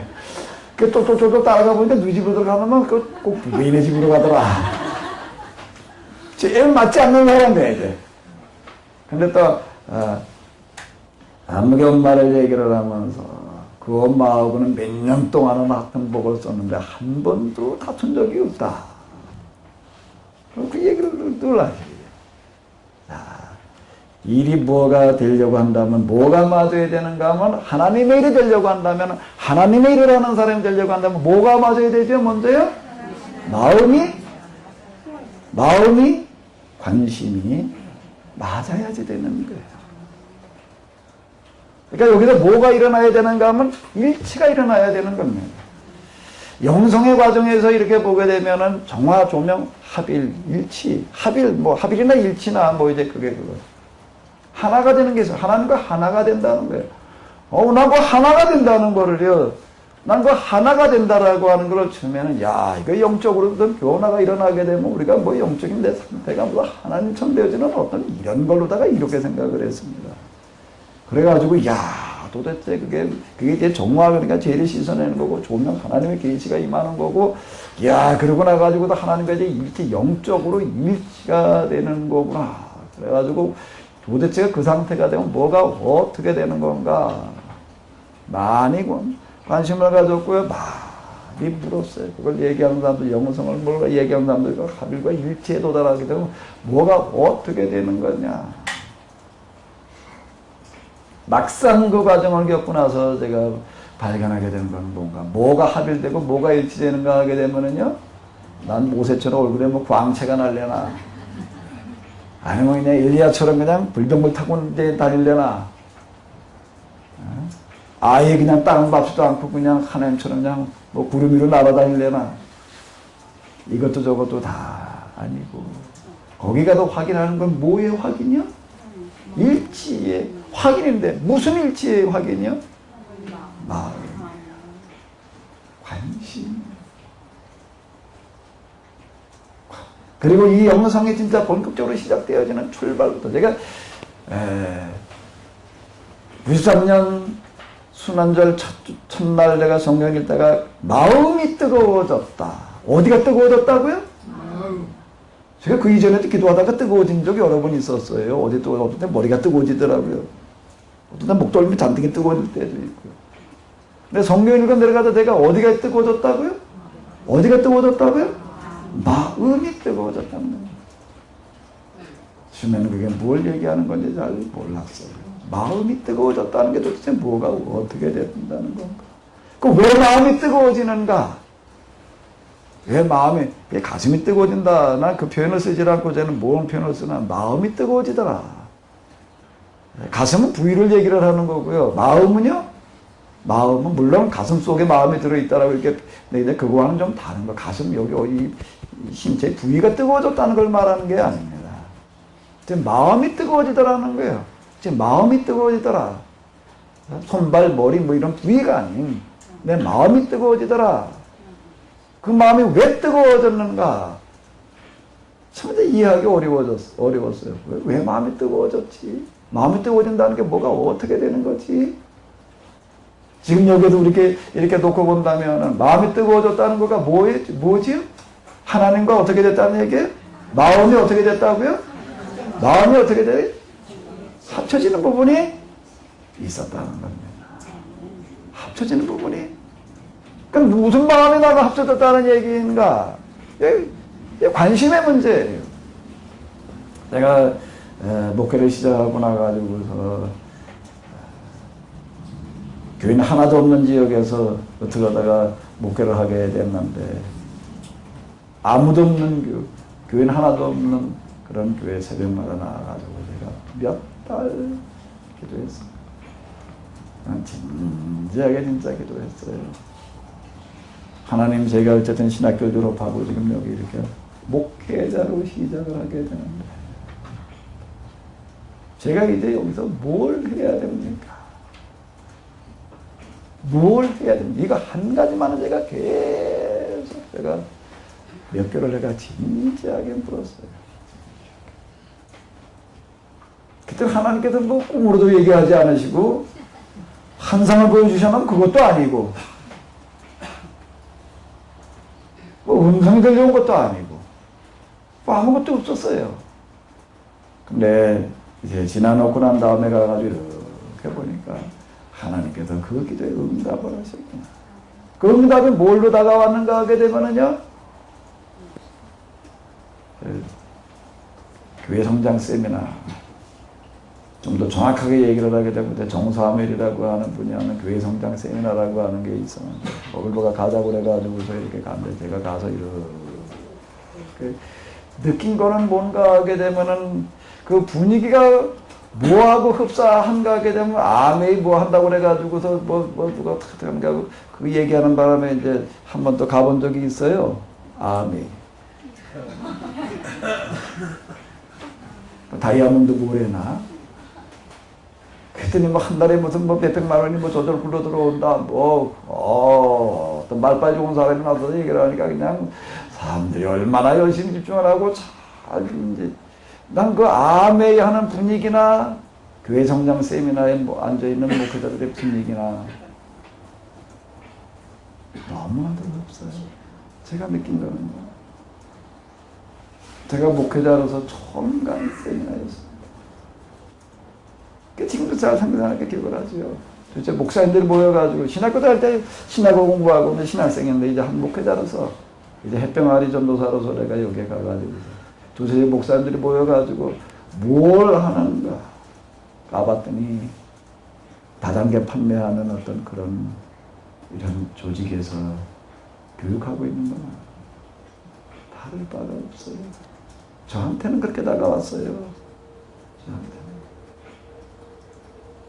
제가 그게 얼마나 충격을 받았는지, 목사님들의 눈빛이 하나님의 일을 하겠다고 뭐 하나님을 하고 사명을 운운하고 하는 그런 목사님들의 겨울에 장사꾼들의 눈빛과 다를 바가 없는가. 내가 어떻게 하면 교회를 양쪽으로 성장시키냐라고 하는 또 이런 그 방법적인 방법, 그런 걸 가지고 다루는 어떤 이런 거. 그때는 그런 세미나가 또 한참 일어났대요. 로버트 슐러의 그 수정교회 지오는 양반. 그 양반했던 무슨 교회 성장 비법. 그거 뭐 목사님들이 그냥 뭐 얼마나 많이 오는지 그냥. 참, 이것 때문에 와가지고서 충격을 받아가지고. 기도하려고 그러고 뭘 해야 됩니까? 그러더니 그 다음에 기도의 제목이 바뀌어버리고 말았어요. 나도 모르게. 그런데 우리 교회가 지금 목사들이 목회자들이 다 이 모양이 되어서 도대체 이 노릇을 어찌해야 됩니까? 나도 모르게 이게 바뀌어지더라. 도대체 이 노릇을 어찌해야 됩니까? 눈에 들어오기 시작하는 게 이게 들어오기 시작해요. 목회자들 모임 무슨 뭐 어디 가보게 되면 다 화제가 뭔가 하게 되면 다 이게 어디다 교회 자리를 잡아가지고서 뭘 어떻게 대출을 받아가지고 뭘 어떻게 하게 되면 뭐가 어떻게 되고, 이게 목사님들 모이는 자리 가게 되면 걔는 뭐가 기꾼형 어떻게 막을 수도 없고, 갔다 오기가 하게 되면 나는 기도하는 시간에 이게 귀를 씻어야 돼. 목사가 가서 목사님들 모인 자리에서 듣고 와야 되는 소리가 겨우 이런 소리인가. 어떻게 정말 우리 시대에 하나님의 뜻을 실현할 거냐. 난 그래도 목사님들은 좀 이런 게 있어야 되지 않을까. 그러고 나는 기다리는데 이게 어딜 가봐도 도대체가 그런 얘기를 쏟아놓는 데는 별로 없고.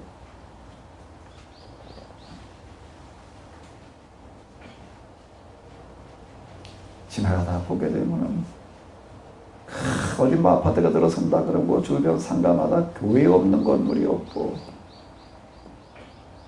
전도를 한다고 그러는데 진짜 영원군 뭐 얼마나 좋은 얘기야. 정말 영원군 그거보다 더한 그 과제가 저 지상과제지. 그거는 가장 고상한 거죠.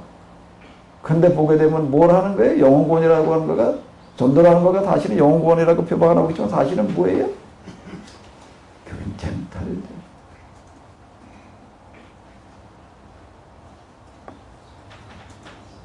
저희 그 있는 지역에도 이제 어떤 사람 하나 주시면 아주 그 사람 하나 전도하느라고요. 제가요 아주 정말 발품 많이 팔았어요. 정말 발품 많이 팔았어요. 겨우 이제 교회 한 번만 나오기 시작을 하는 거예요. 어느 날 가봤더니 없어. 어디 갔냐? 이렇게 교회를 갔대. 안 왔는데 어딜 갔지? 순복음교회에서 데리고 갔어. 거기 가다 보니까 거기다 무슨 순복음교회가 붙어있더라고. 그 다음에 어떻게 해서 거길 갔냐? 그랬더니 어떤 사람이 와가지고서 교회를 다닌다고 그러니까 뭐라고 어느 교회 나가느냐? 여기 동네에 있는 뭐 아무개 교회 나간다. 가보니 이게 뭐 니집 문간방에서 드리는 뭐 교회같이 저는 교회 나간다. 그러니까 뭐라고 이러라면 그 교회 가가지고 복 못 받는다. 교회를 뭐 하나 못 받게 생겼나? 우리 교회 와라. 그래야 복 받는다. 그 얘기를 들으니까 제가 좀 열을 받더라고요. 옆에 보니까 뭐가 있나 하면 삽이 있어. 삽으로 뭘 했을까요? 뭘 했을 것 같아요? 그는 뭐 교패를 갖다 붙여놓는 거 확 긁어버렸어. 확 긁어버렸어. 그 다음 지나가다가 또 예배시간 주일날 이렇게 보니까 아예 거기 와가지고 앞에 서 있어. 또 어떡하려고? 참 이게 전도인가? 전 사실 이런 거 가지고 열 많이 받았습니다. 열 많이 받았어요.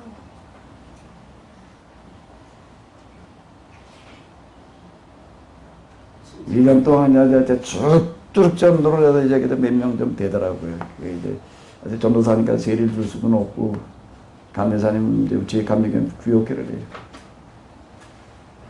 감리사님 오셔서 구역회도 해주시고, 저 세리도 좀 주십시오.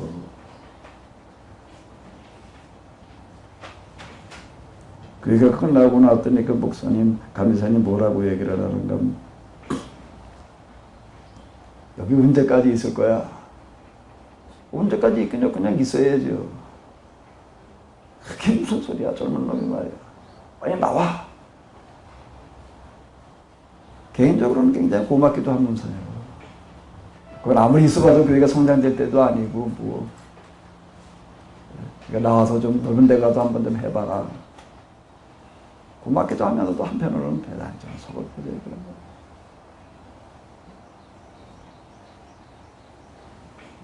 난 무얼 고집했나, 내가. 평생 그냥 교회 한 명이라고 하더라도 내가 있어야 될 이유가 있지. 나중에 가서 헷갈려. 이러기는 내가 잘못인가? 나 문제를 찾아나가는 사람인가? 사람이 잘못인가? 아직 교인이 하나가 없다라고 하더라도 거기에 아직 그래도 구원시켜야 될 사람들이 있다라고 한다면 여기에 그래도 교회가 있고 목사가 있어야 될 이유가 있지. 정확하게 이것과의 싸움이었어요. 근데 어딜 둘러봐도 도대체가 뭐 좀 목사가 좀 그래야 된다라고 얘기하는 사람 없어요. 그러다 보니까 저는 어떻게 되는가 하면 그런 자리 자꾸 나가기가 싫어지더라고요. 나가봐야 이놈 게 스트레스만 돼, 나한테. 열만 받고.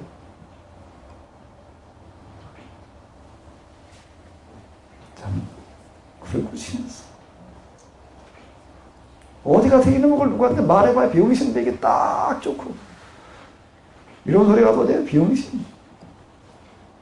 이런 소리도 헐려면 어때야지 하는가 하면 교회가 좀 큰 다음에 이런 소리를 해야지. 이게 뭐 교회 고치도 않은 교회 뭐 교인 없는 목회를 하면서 이런 소리가 앉았으면 이게 뭐 자기 변명처럼 밖에는 안 통하고.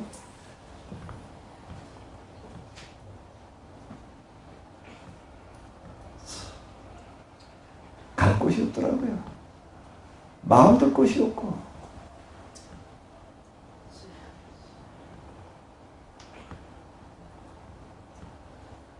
기도하다 보면 나도 모르게 눈물 쏟아져.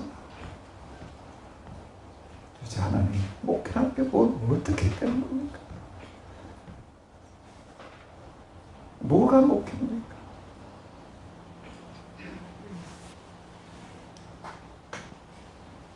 사실 목회하면서 제일 힘들었던 부분이 바로 이 부분. 이런 갈등. 여러 해 좀 그러고 있었어요. 지나가다가도 보게 되면 아파도 제가 있던 이 주변에 또 무슨 산본, 뭐 평촌, 무슨 저 동수원, 또 분당, 뭐 가는 곳곳마다 다 그냥 아파트 단지들이 참 들었을 때인데 그냥 뭐 아파트 단지 들었을 때다 그럼 일부 어떤 사람 보게 되면 가서 마주부터 꽂아놔 그냥 아예 현수 밖으로 걸어 놓더라고요. 그리고 그다음 뭐 상가마다 그냥 교회 없는 건물이 없고 어떤 데로 상가마다 그냥 2개, 3개까지 있는 데가 있더라고요. 그런 현장을 보면서 정말 통곡했어요. 과연 이렇게 하면서 이게 목회라고 그러고 이렇게 하면서 이걸 전도라고 그러고 그리고 이걸 교회 성장했다고 그럴 수 있는 건가? 진짜 목회라고 하면 교회에 있는 자리 어제 내가 여기서 좀 해봐야 되겠다. 근데 딴 교회가 미리 와 있으면 그냥 부어야지. 주변에서야 정말 여러 가지 봤어요. 우리 집은 어떤 목사님은 이렇게 교회를 옮기려고 자리 가서 계약을 해놨어요. 단독 건물. 그래서 좀 이렇게 보기도 깔끔하게 금방 지어놓으니까 괜찮아. 이제 그 계약을 해놨다고요. 다른 어떤 사람이 와가지고서 그 건물을 빌리려고 오니까 이미 계약이 됐대. 그러니까 뭐라고 얘기를 하는가 하면 얼마에 계약했냐. 내가 더 줄 테니까 나하고 계약을 하자. 그 사람이 누군가 목사예요. 다른 교회가 와도 계약을 했다는데 그걸 와가지고도 그 사람하고 계약 파기하고 나하고 계약하자. 내가 더 주겠다. 거의 여러 번 봤습니다. 2층에 교회가 있었어요. 건물도 조그매요. 상가도요. 뭐 자리가 그렇게 크게 썩 좋고 뭐 그런 것도 아니에요. 그분도 어디 뭐 돈 별로 없고 그냥 갈 때도 별로 없고 그러다 보니까 얻어가지고 겨우겨우 그냥 2층에 그냥 그러고 이게 있는 거예요. 근데 그 건물에 지하가 있었는데 또 어떤 사람이 와서 지하를 빌리겠다고 그러는 거예요. 그러니까 뭘 하려고 그러냐. 교회를 하려고 그런다. 주인이 우리 건물에 그 조그만 건물에 다 해서 3층 건물이에요. 무슨 10층, 20층 되는 것도 아니고 2층에 뭐가 있어요? 교회가 있는데 어떻게 지하에다가 또 교회를 하냐? 아 그건 걱정하지 말고 그냥 빌려만 줘라. 그러니까 교회도 안 다니는 주인이 뭐라고 그러나 난뭐 양심상 2층에 교회가 있는데 내가 또 지하에 또 교회하라고 내가 빌려줄 수가 없다.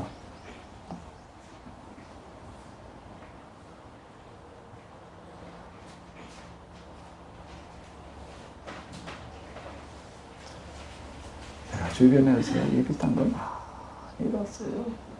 뭐 교인 빼가는 거 빼가는 거 좀 좋은 말로 스카우트 해가는 거지.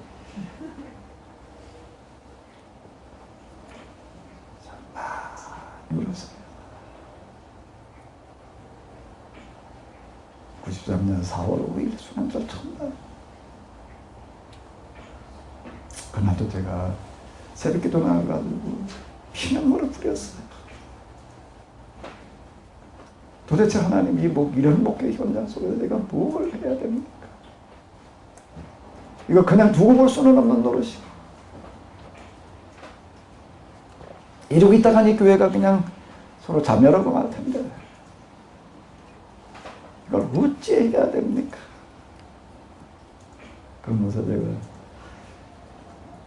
이제 아무리 나 같은 목회해가지고서 무슨 여기서 성삼이 있을 것도 않고 원래 저는 목회보다는 좀 공부 쪽이 좀 맞는 것 같더라고요. 제가 만 5년 됐을 때, 만 5년 동안 목회 현장에서 저 이루고 있다 보니 이제 더 이상 내가 여기서 할 수 있는 일이 없고, 다시 전 이제 공부하러 가가지고, 제 교회가 뭐냐? 교회는 이래야 된다. 이걸 가지고 제가 좀 씨름을 해보겠습니다. 사실 그러고 들어온 날이에요. 그리고 제가 복음서를 펼쳐놓고 읽어 내려갈 때 제 가슴이 뜨거워지기 시작을 했어요.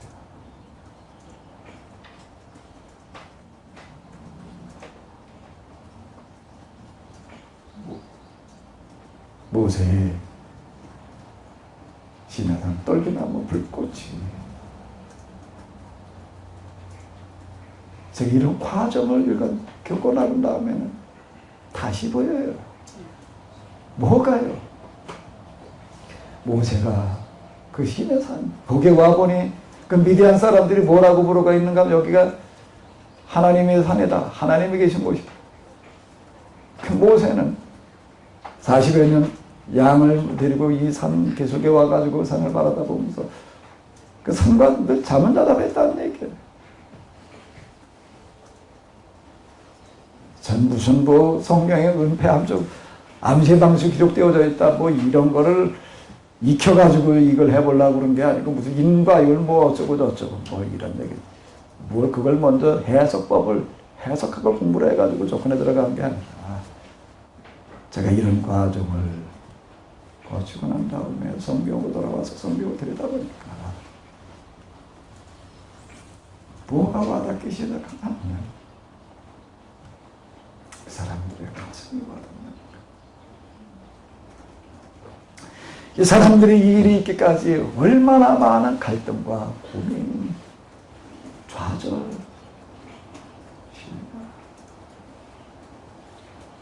사기, 잠 못 이루는 밤들이 있었던가, 눈물과 통곡과 탄식, 이런 것들이 있었던가. 가슴으로 성경을 읽어 내려가는 게 저는 이렇게 터득됐습니다. 우리가 지난 시간까지 아브라함 그리고 요셉, 아브라함 요셉 이 부분을 나옵니다. 하나님께서 아브라함에게 이르시되 내 본토와 친척과 아비 집을 떠나 내가 내게 지시할 땅으로 가라. 그 구절 속에 그냥 하나님께서 아브라함에게 이렇게 얘기하셨구나라고 그냥 문자로 읽어 내려가던 그 구절 속에 저에게 와닿는 게 같이 생겨요. 뭐가요? 아브라함의 가슴. 그게 나이 75세였더라. 75세였더라는 이야기가 그때 나이가 75이었어. 그 얘기가 제가 겪어보니까는요, 이런 싸움 속에서 제일 힘든 게 뭔가 하면 나이 먹는 거예요. 애들은 커가고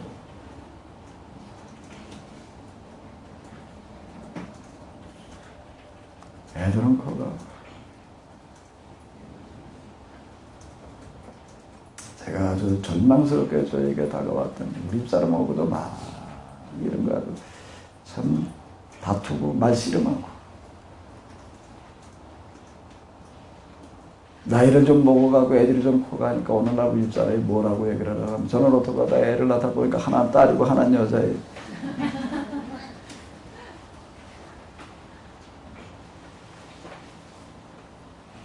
우리 집사람이 어떻게 우리가 계속 여기서 살 수가 있느냐, 목회를 여기서 계속 하려고 하더라도 집은 좀 옮기자 그러는 거예요. 그럼 뭘 옮기냐, 그냥 살지. 그냥 그러고 저 진짜 아주 아침에 부엌을 나가보게 되면은 싱크대가 아주 그냥 발자국으로 아주 그냥 새까매. 뭐가요? 쥐들이 와가지고 얼마나 난장판을 치고 가는지. 그게 저 세수 비누부터 비누를 보게 되면 쥐들이 다 갉아나가지고서. 어떤 때 우리 사람이 부엌에 아침에 들어가다가 그때 기겁을 하고 뛰어나고 쥐가 튀어나오는 바람에. 이게 붙은 막이라는 것이 내가 그냥 못 살겠다. 뭘 못 사냐, 그냥 살아야지. 그리고 눌러 참았어요. 그건 좀 그런데 여름에 또 뭐가 나오나 또 뱀이 나와 또. 따다가 그냥 천장으로 그냥 뭐 쥐가 후두두두두두 지나가는 거는 뭐 그냥 늘상 있는 얘기고. 그냥 내가 언제쯤 가서는 말문이 막혔나 하게 되면 우리 사람이 그런 게 애들이 이제 커가지고 애들이 이제 생리할 때가 돼가는데 아니 화장실이 있어야 가서 얘들이 이게 처리를 하지. 그 우리 화장실이 무슨 날 있었어요. 무슨 화장실이요? 푸셋이 한참 돌아가지고 그러고 나네. 비 오는 날 화장실 가려면요 나도 힘들어. 그 비 다 맞고 가야 돼. 내가 우리 사람이 그 말 하는데 내가 할 말이 없더라고.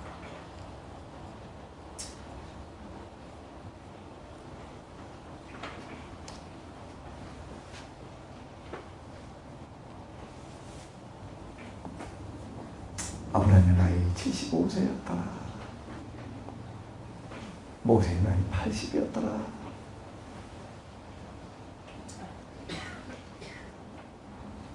그 75세, 80이라는 걸 읽어 내려가면서요. 저는 거기에서 뭐가 내 가슴 속으로 느껴지는가 하게 되면 아브라함과 모세가 걸렸다. 탄식했다. 통곡했다. 그 눈물의 탄식, 그 눈물의 가슴, 이게 읽혀져요. 그게 느껴져요. 아브라함, 모세뿐만 아니라 이언서들만 내려가는 것도 마찬가지고요. 저는 신명기 세미나 나오셨던 분은 들었던 삼손이라고 하는 거가요. 제가 삼손을 그렇게 해석해 나갈 수 있다면 무슨 해석법을 가지고 접근해 들어간 게 아니에요.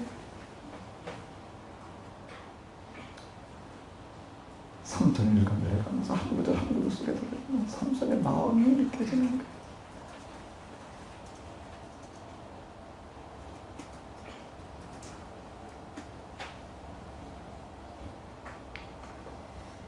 여기 지금 3장 7절에 나오는 거기서 내 백성이 얼마나 고통당하고 있는지를 분명히 보았다. 이 얘기는 하나님께서 보셨다는 이야기지만 누가 봤다는 얘기가 되는 거죠. 모세는 여기 미디안 광야의 그 열악한 환경 속에서 그 열악한 환경 속에서 자신의 무슨 처지 형편 뭐 어쩌고 저쩌고 뭐 이런 걸 떠나가지고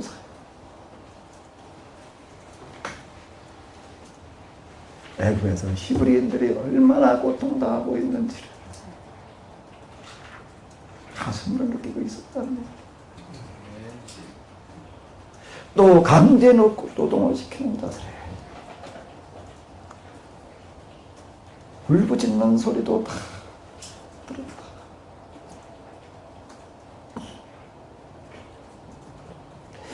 미디안 광야에 가보니까 무슨 양떼를 몰고 다니고 그렇게 무슨 수백 마리 수천 마리 몰고 다닐 수 있는 그런 광야가 아니에요. 그저 많아봐야 그저 30-40마리 40-50마리 뭐 그렇게 많은 양떼들이 뜯어먹을 풀이 없으니까 양 몇 마리 끌고 나가가지고서 양은 돌보고 있는 모세의 귀 속에서는 계속 들려오는 거예요. 뭐가요? 지금 이 순간에도 강조의 노동에 시작이면서 채찍이 얻어맞으면서 신음하고 고통스럽게 불타가 죽어가고 있는 사람들을 울부짖음에 들어오고 있습니다. 그들이 지금 얼마나 힘들고 얼마나 어렵게 지금 살아가고 있는지 그들의 고통이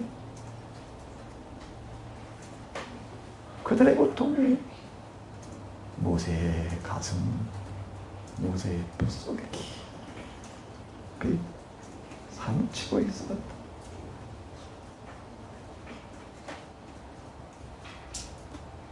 이제 내가 내려가리라. 내가 내 백성을 애굽 사람의 손아귀에서 빼내리라. 내가 그들을 아름답고 젖과 꿀이 흐르는 땅, 그 땅으로 내가 데려가리라. 이스라엘 사람들이 얼마나 고통스러워 부르짖는 소리가 내 귀까지 들리고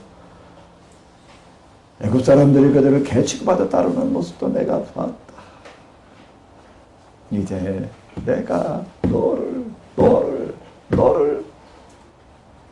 나에게 보낸다. 내가 내 백성 이스라엘 사람들을 애굽에서 이끌어내어 가나안으로 이끌고 가리라. 네가 끌어내라.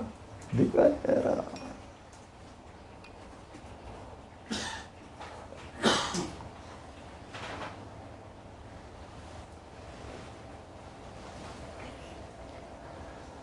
지금도 똑같이 이 세상에 있는 온갖 시련과 고난 때문에 고통, 울부짖고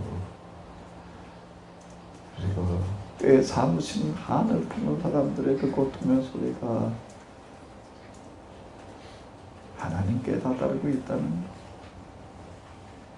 그 하나님 그걸 다 듣고 다 알고 다 보고 계세요. 그 하나님 동시에 또 그걸 해결하기를 원하시는 거예요. 우리는 비극적인 고난의 현장, 말도 안 되는 모순의 현장을 바라다 보면서 뭐라고 얘기를 하면 이렇게 얘기를 한다. 하나님은 살아계시다면 어떻게 도대체 이런 걸 그냥 둘 수가 있느냐. 도대체 이 하나님 뭘 하고 계시느냐. 그 하나님 지금 눈 감고 계시나요? 귀 막고 계시나요? 마음을 닫아 놓으셨나요? 아니에요. 다 보고 다 듣고 다 가슴으로 통증을 느끼고 있어요. 근데 왜 그분은 그냥 계시는가? 그분이 왜 그냥 계신가? 그분이 그냥 계시는 게 아니에요. 그분은 지금 어떻게 하고 계시죠? 그 문제를 해결하기 위해서 찾고 계세요. 찾고 계세요. 찾고 계세요. 찾고 계세요. 찾고 계세요. 무고를 그 고통을 그 아픔의 현장을 똑같이 하나님과 같은 비중으로 가슴으로 느끼고 있는 사람을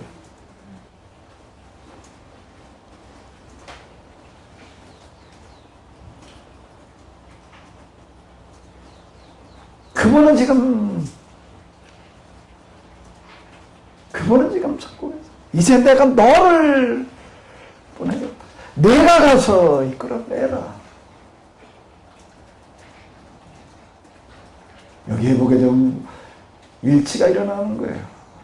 무슨 일치요? 관심의 일치예요. 가슴의 일치. 이제 그게 조금 있다가 이제 우리가 출애굽 사건이 이제 가서 모세가 이제 지팡이를 가지고 하는 어떤 그런 이야기를 이제 우리가 이렇게 보게 될 거예요.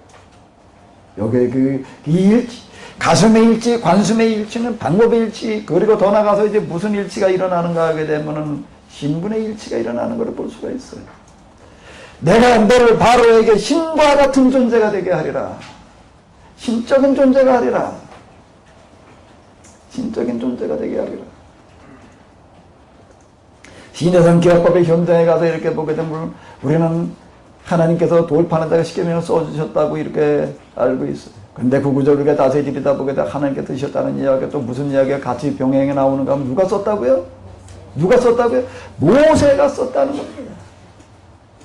네가 써라. 네가 써가지고 가라. 예언자들에게 하시는 얘기는 뭔 얘기를 하시는가 하게 되면 네가 말하는 대로 신분과 자격의 일치까지 나아가고 있는 것을 볼 수가 있습니다. 네가 가서 내 말을 전해라. 그래서 이 사람들은 뭐라고 외치는가 하면 여호와께서 가라사대라고. 이건 내가 한 말이 아니다. 그건 여호와께서 하시는 말씀이다. 신분과 자격, 실천의 일치까지 나아가는 것을 볼 수가 있습니다.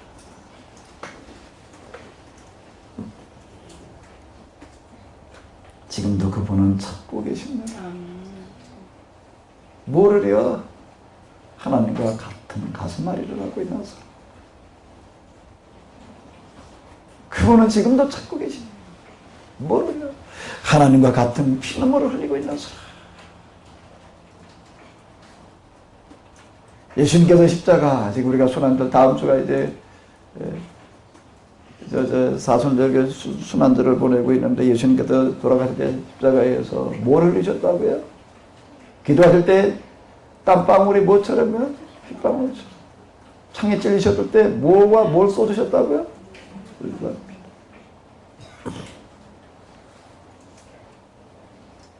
정말 가슴으로 피눈물을 흘리는 사람, 가슴으로 피눈물을 흘리는 사람을 그분은 지금도 찾고 계시다는 겁니다.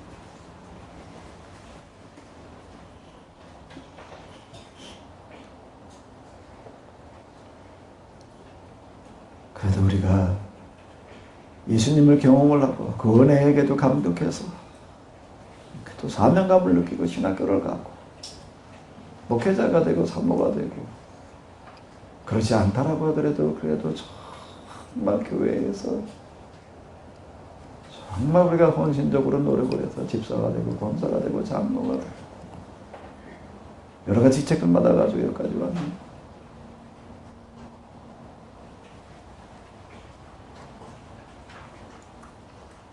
내가 뭘 끝까지 초심을 잃지 말아야 되는가? 이 하나님의 심장, 힘눈물, 이 관심. 현실 속에 들어와가지고 부딪히다 보니까 이게 다 퇴색돼요. 초심은 강대 없고 뭐만 남는가 하게 되면 하나님의 일이 그 다음 뭐가 되면 목회가 돼.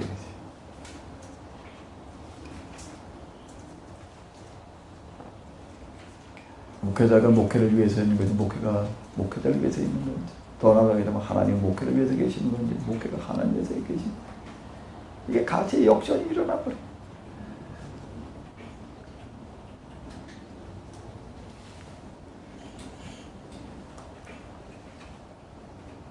이 자리까지 오신 이 자리에 앉아있는 우리 모두에게는 이 음성이 회복되어야 될 줄로 믿습니다. 노래 같이 읽어보시자고요. 그래서 이제 내가 너를 바로에게 내가 내 백성 이스라엘 사람들을 되기 위해서 이끌어. 이 시간 우리가 지금 통성으로 기도하는 시간입니다.